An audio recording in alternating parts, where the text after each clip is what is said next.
In this series, I'll look at the factors that lead to both overeating and satiety. What food components make us feel full? Why does more variety lead to eating more quantity? And what lifestyle approaches can we implement to increase the good food choices and reduce the bad ones? Keep watching to find out.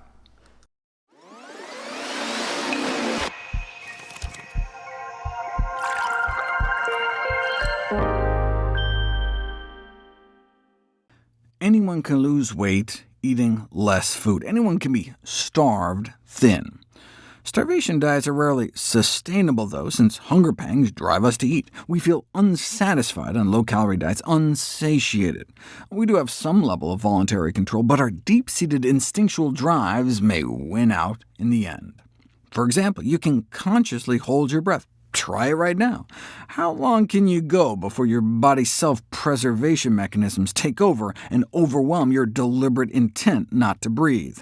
Your body has your best interests at heart and is too smart to allow you to suffocate yourself, or starve yourself for that matter. If our body was really that smart, though, how could it let us become obese? Why doesn't our body realize when we're way too fat and allow us the leeway to slim down? Maybe our body is actually very aware and actively trying to help, but we're somehow undermining those efforts? How could we test this theory to see if that's true? So many variables go into choosing what we eat and how much. There are psychological, social, cultural, and aesthetic factors. To strip all that away and stick just to the physiological, Columbia University researchers designed a series of famous experiments using a food dispensing device. The term food is used very loosely here. Their feeding machine was a tube hooked up to a pump that delivered a mouthful of bland liquid formula every time you pushed a button. Research subjects were instructed to eat as much or as little as they wanted at any time.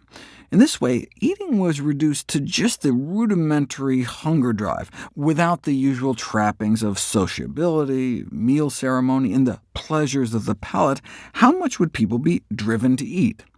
Put a normal-weight person in this scenario, and something remarkable happens. Day after day, week after week, with nothing more than their hunger to guide them, they eat exactly as much as they need, perfectly maintaining their weight. They needed about 3,000 calories a day, and that's just how much they unknowingly gave themselves. Their body just intuitively seemed to know how many times to press that button.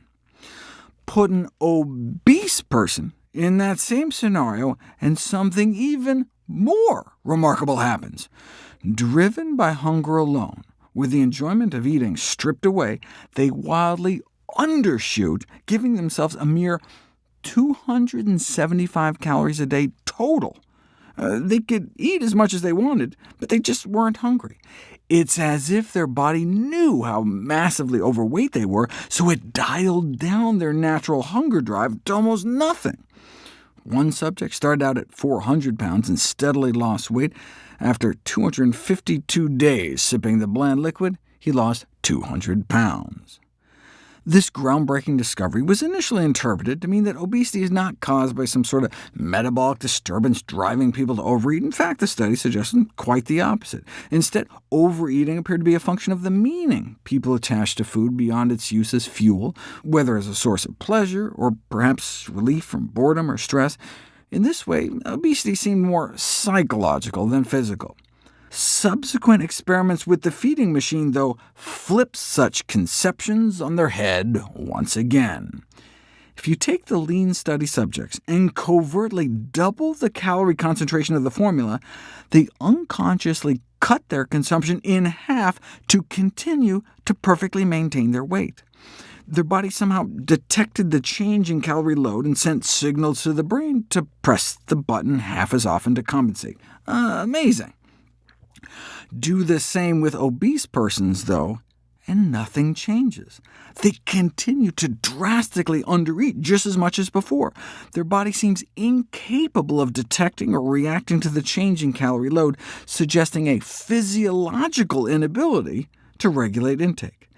Might the brains of obese persons somehow be insensitive to internal satiety signals? We don't know if it's cause or effect. Maybe that's why they're obese in the first place, or maybe the body knows how obese it is and is shutting down the hunger drive regardless of the calorie concentration. Indeed, the obese subjects continue to steadily lose weight eating out of the machine, regardless of the calorie concentration of the food being dispensed. It would be interesting to see if they regain the ability to respond to changing calorie intake once they reach their ideal weight. Regardless, what can we apply from these remarkable studies to facilitate weight loss out in the real world? We'll explore just that question next.